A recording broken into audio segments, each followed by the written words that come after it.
Daniel Meroy, vous êtes connu pour de très nombreux ouvrages. Il y a quelques mois, vous avez publié le grand livre des thérapies esséniennes et égyptiennes. Et pour quelle raison avez-vous tenu à rédiger ce livre avec votre épouse Marie-Joanne Croteau? Pour une raison fort simple, c'est que depuis que nous nous connaissons et que nous vivons ensemble, le fait que nous avions exactement la même approche des thérapies s'est imposé tout de suite. En réalité, quand on s'est rencontrés, lorsque j'ai fait sa connaissance, je me suis rendu compte que je n'étais pas le seul à pratiquer des thérapies énergétiques de nature essénienne et égyptienne, mais que Marie-Joanne avait la même capacité. Elle n'était pas arrivée aux mêmes connaissances et aux mêmes déductions que moi par le même chemin, mais j'ai été étonné de voir de quelle façon, par son propre cheminement, on arrivait exactement à travailler de la même façon. Alors ça, c'était assez remarquable, j'avais jamais vu ça, et c'est sûr que ça a contribué beaucoup à nous rapprocher. Alors à partir du moment où on a commencé à vivre ensemble, il y a déjà maintenant pas mal d'années, on a travaillé ensemble, on a enseigné ensemble, elle a tenu aussi à mettre sur pied une formation en soins énergétiques, et à partir de ce moment-là, c'est sûr qu'il n'était pas question de faire un livre seul, il fallait qu'il soit le fruit de notre travail commun. Donc ça s'est imposé, ça ne pouvait pas être autrement. C'était normal, logique. Et Marie-Joanne, qu'est-ce qui a motivé votre engagement dans la réalisation du livre qui est déjà une référence dans le domaine? Est-ce que c'est un ressenti, un élan, peut-être une nécessité? Un peu de tout à la fois, mais surtout ce qu'il faut savoir, c'est qu'au tout début, je n'ai pas été parachutée en soins esséniens égyptiens parce que j'étais l'épouse de Daniel Meroy, mais parce que, comme Daniel l'a souligné, j'avais des acquis innés de naissance, aussi loin que je peux m'en souvenir, pour le soin. Et un peu plus tard, j'ai fait des études de lettres, des études de beaux-arts, des études de pharmacie. J'ai travaillé 11 ans sur un très grand hôpital de Québec, en traumato, réanimation, urgence, soins intensifs. J'ai accompagné des mourants, des personnes en fin de vie. Je me suis rendu compte, et aussi je soignais chez moi de façon un peu très discrète, simple, non connue, des gens. Je recevais des gens. Et par hasard, mais il n'y a pas de hasard, à un certain moment, j'ai entendu parler en 86 environ des livres de Daniel Meroy. À l'époque, j'étais enceinte de ma fille Virginie. Et c'est mon gynécologue qui m'a référé le livre Les 9 marches. Il m'a dit « As-tu lu le livre Les 9 marches de Daniel Meroy ?» Et j'ai dit non. Alors il dit « Je te le conseille. » Et du coup, j'ai tout lu. Et ça a grandement aidé ma grossesse, mais ce nom, Daniel Meroy, m'intriguait. Et du coup, j'ai tout lu, tous les livres qui précédaient, de Mémoire d'Essénière, Récit d'un voyageur de l'astral, Terre d'émeraude, etc. Mais sans jamais vraiment voir l'auteur, parce que jusqu'à justement les 9 marches, il n'y avait pas de photos non, il n'y en avait pas derrière les livres. Donc Daniel Meroy, pour moi, c'était complètement abstrait au niveau image. Et en 2000, tu as sorti l'Évangile de Marie-Madeleine. Et là, j'ai senti un appel. C'est que... Alors j'ai dit, comment je fais pour rejoindre Daniel Meroy?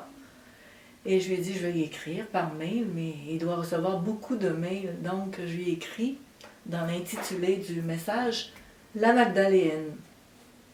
Rassurez-vous, je ne suis pas en train de vous dire que je suis l'incarnation de Marie-Madeleine, mais plutôt, je voulais attirer ton attention sur le fait que cette énergie-là me parlait pour faire quelque chose.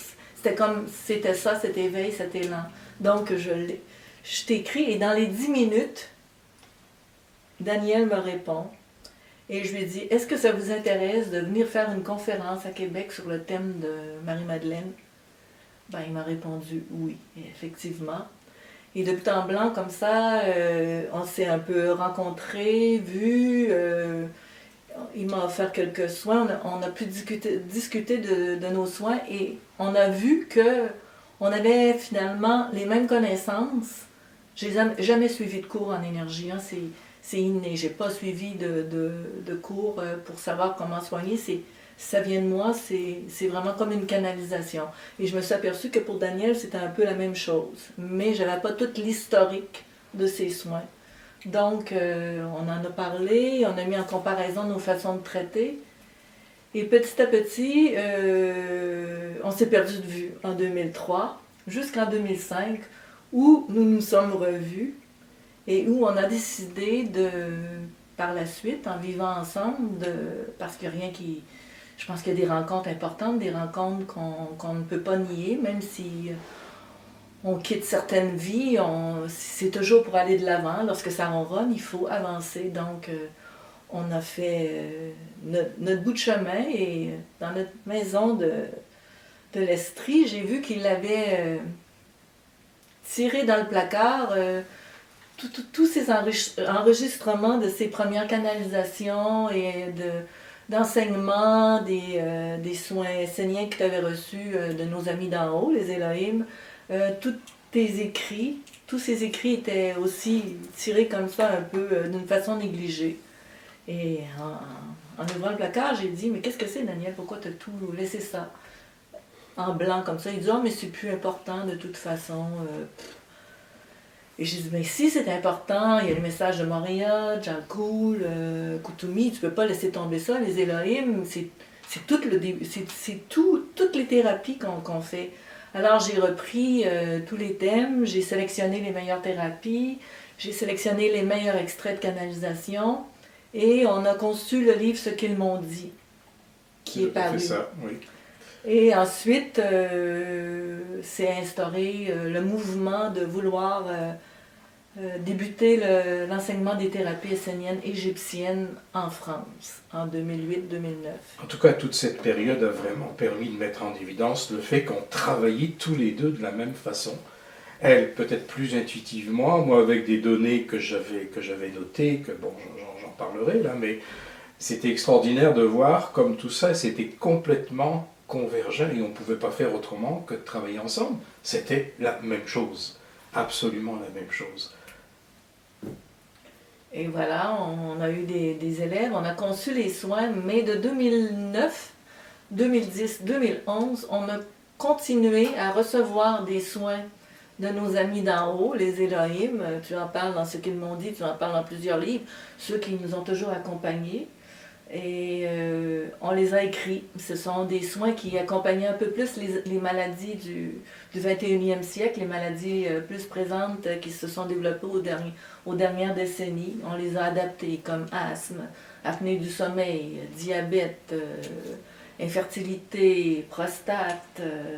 Et on a ajouté ensemble le soin de l'abandon, qui est un soin qui a été donné à Shlomit, Marie Salomé. Si vous avez lu le Testament des Trois Maries de Daniel Meroy, c'est mon âme qui a été cette Marie Salomé. Donc c'est un peu par ce souvenir que nous avons pu restituer ce corpus de thérapie. Et Daniel, de son côté, par la mémoire de Simon, dans de mémoire d'Essénien, et de Nagartet dans la demeure du rayonnant. Alors on a tout mis ça ensemble, et avec l'aide des Elohim, et avec l'aide aussi du Christ, parce qu'on est très... c'est ce qui nous rassemble, on est très christique. Pas dans le sens qu'on se prend pour des Christ, mais dans le sens où c'est un message qui nous parle beaucoup, qui nous accompagne beaucoup. La sensibilité christique est fondamentale pour nous. Ça, alors c'est comme ça qu'on a mis ce corpus et qu'on a enseigné à nos élèves. Et Daniel, d'où proviennent au juste les thérapies? Quelles en sont ses origines? Comment vous avez eu accès à ces connaissances? Oui, mais pour moi c'est un petit peu particulier parce que j'ai eu accès à ces thérapies, à ces formes de thérapie de deux façons différentes. Tout d'abord, comme l'a dit Marie et Joanne il y a quelques instants, par canalisation, par la présence d'êtres de lumière qui me donnaient des informations que j'ai notées scrupuleusement, et ensuite en consultant les annales akashiques, la mémoire du temps. Et c'est là où je me suis vraiment rendu compte eh bien, qu'il y avait cette méthode thérapeutique qui était à la fois utilisée par les anciens Égyptiens du temps d'Akhénaton, du pharaon Akhénaton, et par les Esséniens. Les Esséniens, c'est l'école mystique dont le maître Jésus est issu, hein, pour ceux qui ne situeraient pas très très bien. Alors évidemment, on ne voit pas très bien a priori historiquement comment il peut y avoir une transmission d'informations entre les Égyptiens du temps d'Akhénaton et les Esséniens, qui étaient finalement des Hébreux, à l'origine des Juifs. Ça s'est fait tout simplement par le biais de Moïse et de ses proches. Tout le monde sait que la fameuse histoire du passage des Hébreux de la terre d'Égypte sur la terre de Palestine à l'époque, eh bien cette transmission s'est faite à ce moment-là. En fait, il y avait véritablement une parenté entre les connaissances de Moïse, qui étaient d'origine égyptienne, et la sensibilité d'une faction, je dirais, du peuple des Hébreux à cette époque-là. Donc ça s'est fait de façon souterraine, non officielle, mais c'est comme ça qu'on en est arrivé finalement à avoir des connaissances communes qui ont voyagé d'une terre à l'autre. Alors c'est comme ça qu'au fil des années également, eh bien, j'ai pu rassembler de mon côté, et par des informations donc en télépathie, et par des informations captées dans la mémoire du présent, j'ai pu commencer à rassembler vraiment ce qui est devenu ensuite avec Marie-Joanne, avec son travail, son concours, un véritable corpus, et un corpus, comme elle le disait, mais qui est encore susceptible de s'amplifier. Alors, je n'ai pas pris, moi, personnellement, tout de suite conscience de l'importance de l'ensemble de données que ça représentait, et je pense qu'il a fallu son intervention à elle pour que je me dise, ben oui, effectivement, il y a beaucoup de choses, là, il y a beaucoup de choses, et ça serait trop stupide de laisser ça dans une armoire. Alors, le livre, petit à petit, l'idée du livre commun, c'est échafaudé, comme ça, tranquillement, jusqu'au jour où c'est devenu comme une évidence, en fait. Et vous, Marie-Joanne, comment avez-vous eu accès à de telles connaissances, à ce savoir-faire? Pouvez-vous nous parler de votre expérience dans la façon où vous vivez ces soins? La façon que je vis ces soins, c'est assez particulier parce que, premièrement, tout d'abord, comme Daniel, c'est par une certaine mémoire akashique que j'ai... je puise à la mémoire de ces sources. C'est par le souvenir de Marie-Salomé, comme je l'ai dit, Shlomit.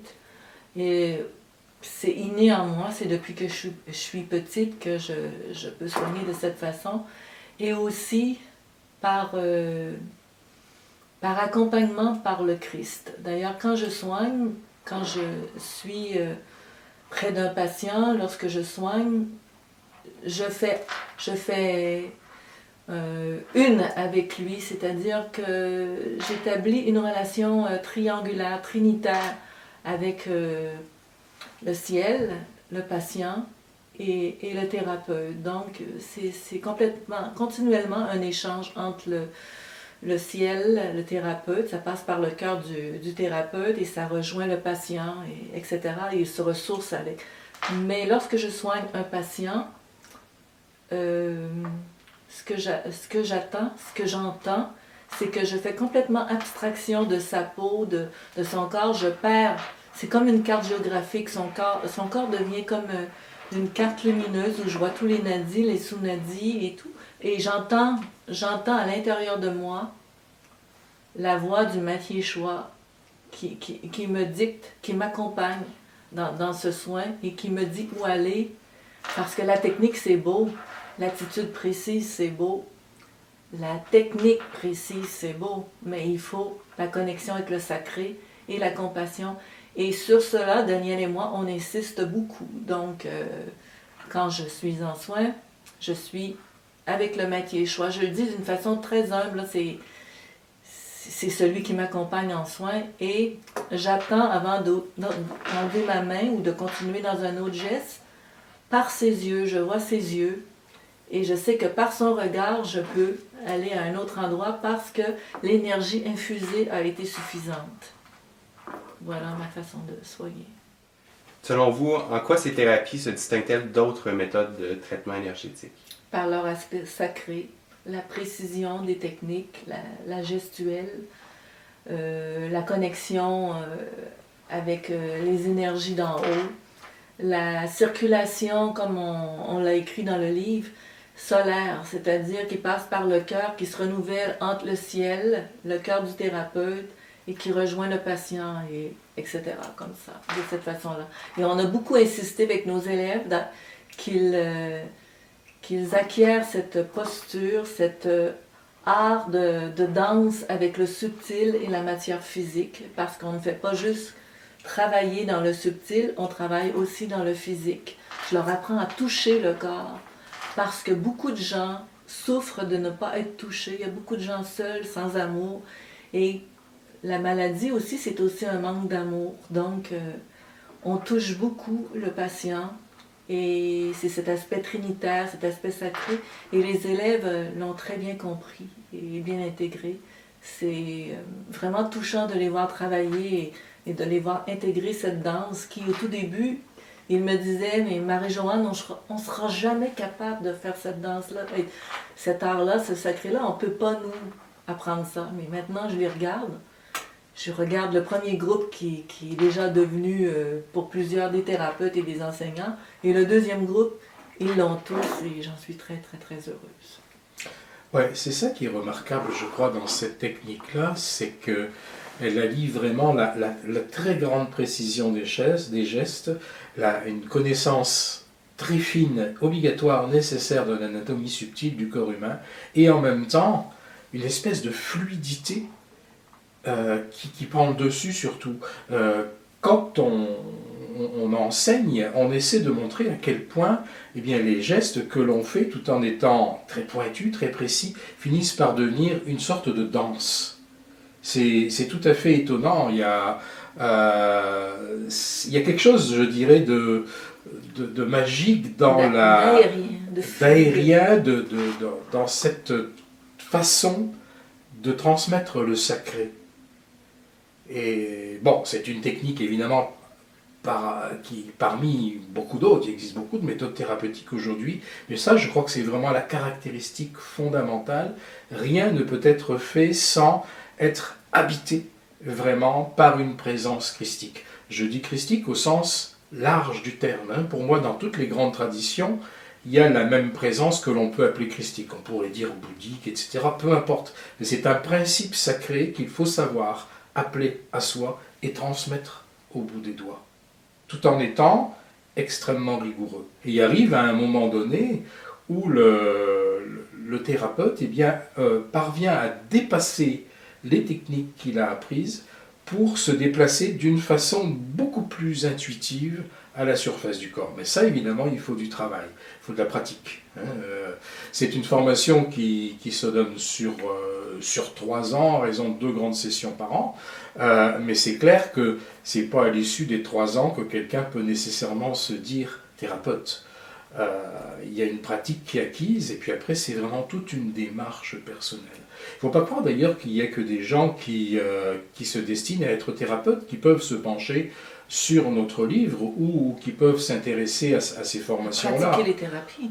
Ni pratiquer les thérapies. Il y a beaucoup de personnes aussi qui font ça pour elles-mêmes, c'est-à-dire pour leur richesse personnelle, pour mieux comprendre de quoi la vie est faite, quels sont les éléments constitutifs de la lumière dans laquelle nous vivons, qui dilatent le cœur. Qu'est-ce que c'est que la vie? Quel est le mouvement de la vie? Alors je dirais qu'il y a bien 2/3 des personnes qui s'intéressent à ce travail-là, soit par l'écriture, soit par les leçons, les cours, et qui sont vraiment en démarche personnelle et que ça aide réellement. Donc il y a deux niveaux à cette tradition-là, la façon dont on peut la recevoir aujourd'hui. Parce que bien comprendre comment notre corps marche sur le plan subtil, c'est apprendre aussi à mieux vivre d'une certaine façon, c'est mieux comprendre les difficultés des autres, et parfois savoir trouver des attitudes ou des gestes, ou qui vont nous aider, ou qui vont aider autrui. Donc c'est une espèce de pénétration je dirais, de la compréhension des lois subtiles de la vie. Nous, pour les prérequis, on ne donne aucun prérequis de stage ou de trucs avant nos cours en formation en soins esséniens égyptiens, je dirais que j'y vais plutôt au pif. Je demande toujours une photo, je regarde les yeux, je regarde un peu le cursus, mais surtout son intention de cœur, son intention d'ouverture et sa capacité que je crois déceler et beaucoup, sans avoir fait des stages pour se préparer à cela, dépassent. Et parce que les thérapies elles-mêmes sont une façon de s'épurer intérieurement. Ça travaille beaucoup. Hein? Nos élèves sont tous passés par des phases extrêmement... par les larmes, par la joie, par le découragement. Mais, c'est une méthode de transformation intérieure en même temps qu'une méthode d'apprentissage de thérapie. Tout à fait. C'est un labourage de la personnalité et on le voit très bien au fil des 3 ans de ces formations, et bien que les élèves qui suivent tout le processus ne sont plus du tout les mêmes que ceux qu'ils ont été auparavant. Et ça se voit même physiquement sur des photos. Ah oui. Il y a quelque chose, il y a une métamorphose qui s'opère quand on joue vraiment le jeu et qu'on n'est pas simplement quelqu'un qui vient prendre des notes et puis qui va voir comment on pose des mains là plutôt que là ou là. Ça, c'est une phase, mais je dirais que c'est pas grand-chose par rapport à tout ce qui se passe. Il faut dire également que là, tu parles des formations que nous faisons, mais maintenant, nous passons le flambeau. Après la formation qui se termine ici, ce printemps 2014, nous nous retirons, du moins en France, en Europe, de ces formations-là. On continuera à en faire une ici au Québec, mais pour tout ce qui est du continent européen, on passe le flambeau à quelques-unes des personnes que nous avons formées et en lesquelles nous avons véritablement confiance. Parmi nos meilleurs éléments. Parmi nos meilleurs éléments, ça c'est évident.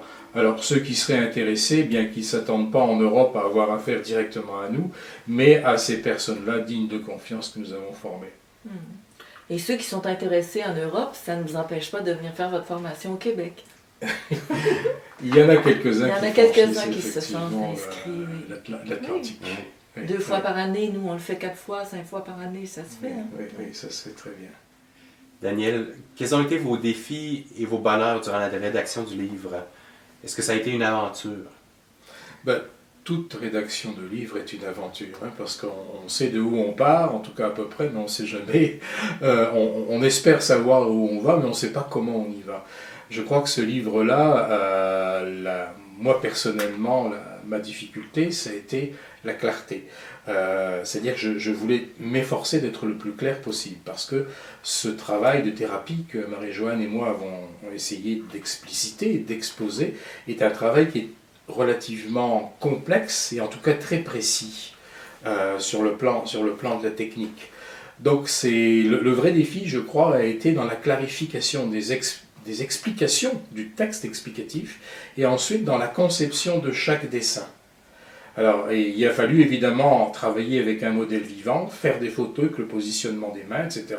Puis ensuite demander à un dessinateur de traduire ce que la photo voulait exprimer, et ensuite utiliser des symboles, des points de repère, des flèches, des cercles, etc., des chiffres, de façon à ce que l'image, le dessin, colle le plus précisément possible au texte. Et ça a été vraiment, je dirais, vraiment un très très gros travail pendant à peu près 1 année, et à tel point que je me souviendrai de ce livre spécialement pour ça, parce qu'il n'était pas question d'y aller à peu près. On peut toujours bien sûr faire mieux, mais on a voulu tout de suite placer la barre assez haut et faire de très grands croquis, de très grands dessins en rapport vraiment très étroit avec les textes explicatifs. Puis en même temps, ça c'est la partie technique du livre qui était peut-être la plus complexe, mais en même temps, ne pas perdre de vue que le lecteur lui-même ne doit pas perdre de vue l'aspect sacré des choses, l'aspect métaphysique. Donc on a cherché à faire coïncider un certain nombre de soins et d'images, de dessins, avec des citations qui ont été prises dans un certain nombre de mes livres, de façon à replacer toujours la philosophie, le contexte.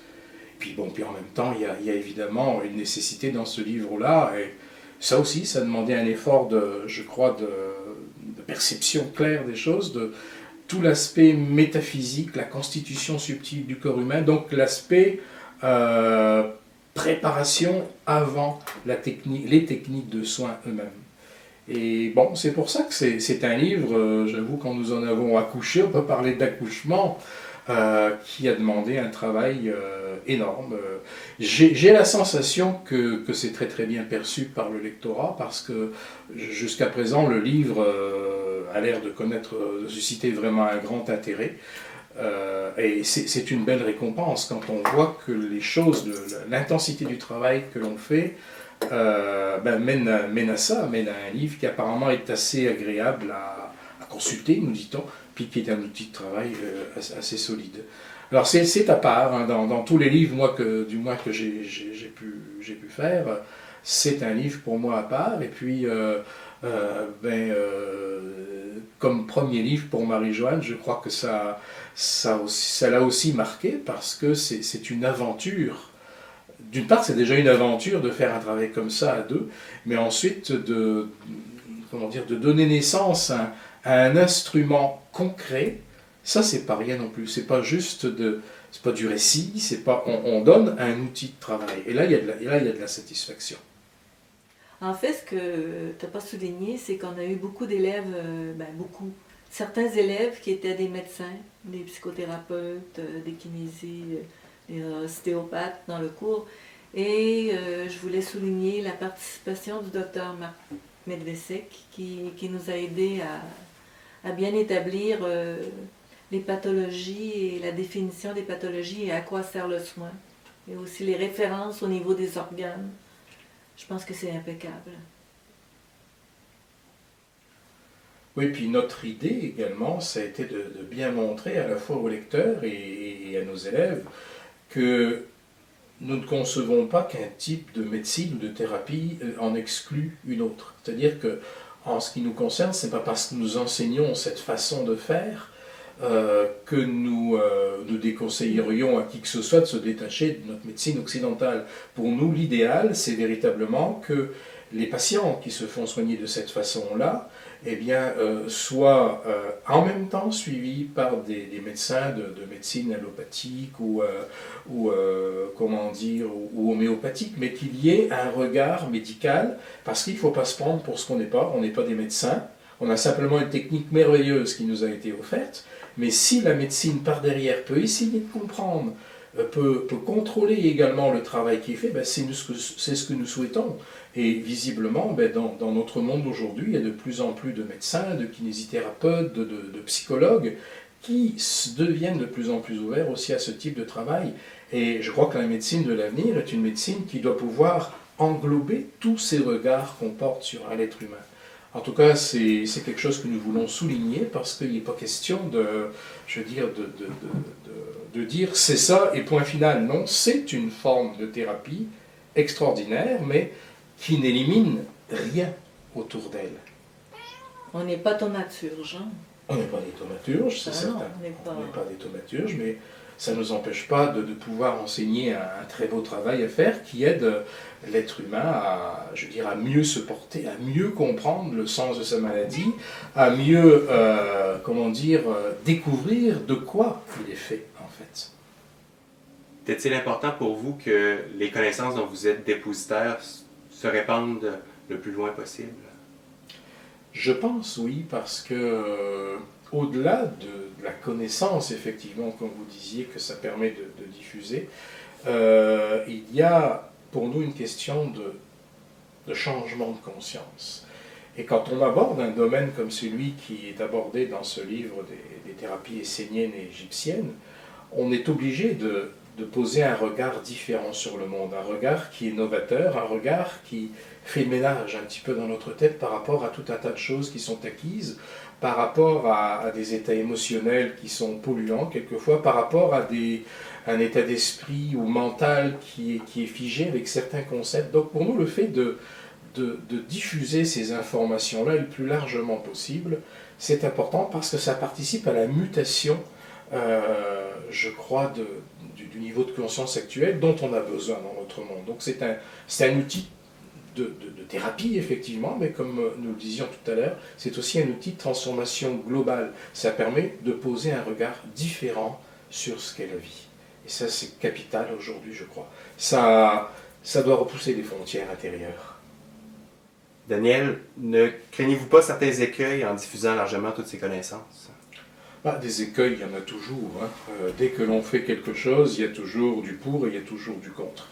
C'est certain que quand on diffuse des connaissances précises comme ça et des méthodes de soins, il y a peut-être des gens qui vont jouer un petit peu, je dirais, aux apprentis thérapeutes avec tout ça. C'est inévitable. Hein. On ne peut pas s'empêcher, je crois, de mener une certaine réflexion, de diffuser certaines informations, sans qu'il y ait des gens plus ou moins, je veux dire, habiles, plus ou moins, je ne sais pas quel est le mot exactement, bien centrés, qui utilisent ça. Donc il y a toujours, hein, dans tout ce qu'on fait, deux côtés à la médaille. Mais je pense qu'il était important, urgent également, de mettre tout cela au clair, d'autant plus qu'on a vu quelquefois au fil des années, bien qu'il y ait des choses qui se disaient dans cette direction-là, par rapport à cette technique-là, ou des techniques approchantes qui colportaient des erreurs.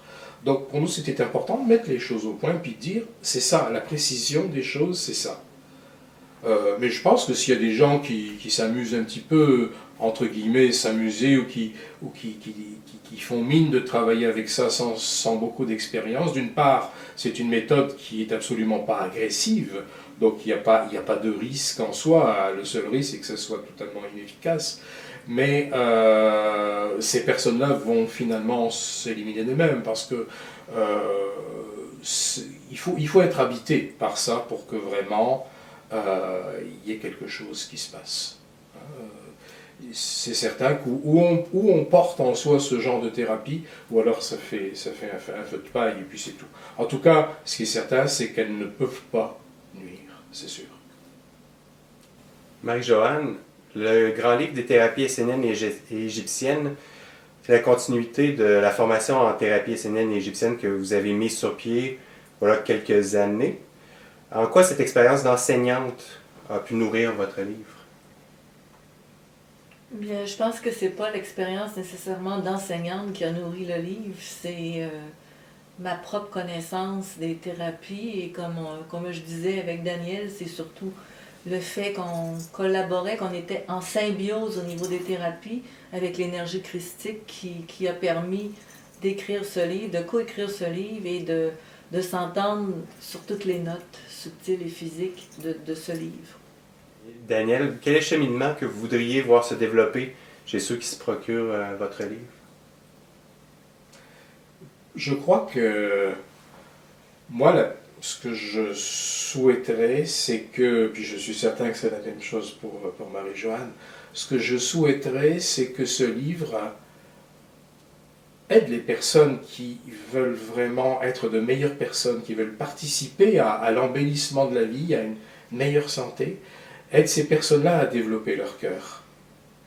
En ce sens-là, je pense que ce livre est un instrument aussi qui va infiniment plus loin que la pratique même des thérapies. C'est dans le sens je dirais, de l'écartèlement du cœur qu'à mon avis les choses doivent aller. C'est dans cette direction-là, en tout cas, que je souhaiterais que nos lecteurs soient entraînés.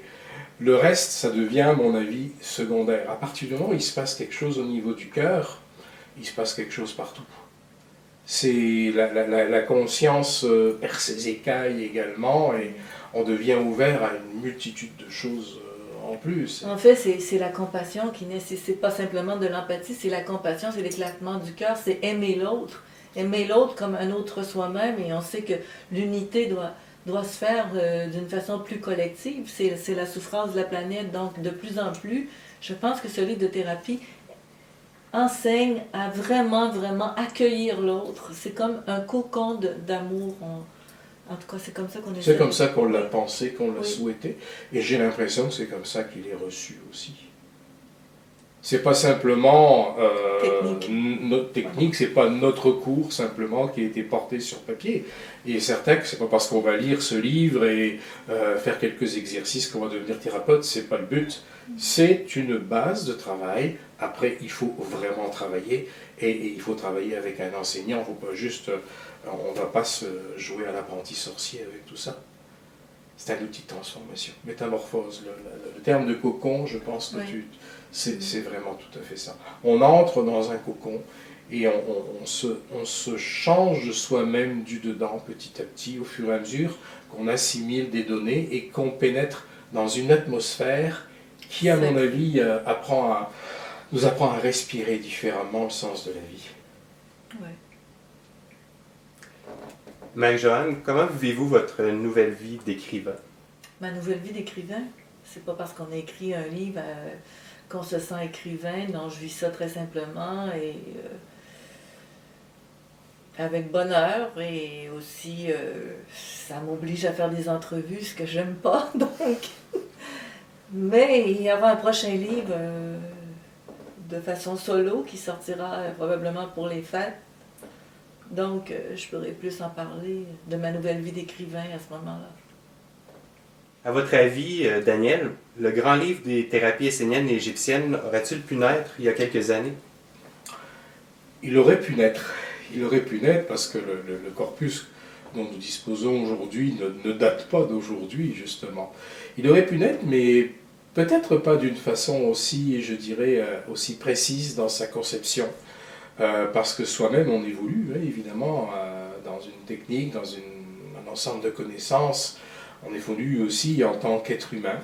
Et je crois que c'était le bon moment pour le faire sortir. Je crois vraiment que c'était le bon moment. Puis j'ai toujours pensé qu'il n'y avait pas de hasard dans la façon dont les naissances de livres, etc., dont certains thèmes étaient abordés d'une façon assez intense. Je crois que tout vient à point nommé. Je crois que ce livre-là vient au moment où il devait venir. Il est sûrement plus riche qu'il l'aurait été. Il y a aussi le fait qu'il y a eu des nouveaux soins qui se sont ajoutés. Marie-Joanne, Daniel, est-ce que vous avez d'autres projets d'écriture? Oui, on pourrait dire l'un et l'autre.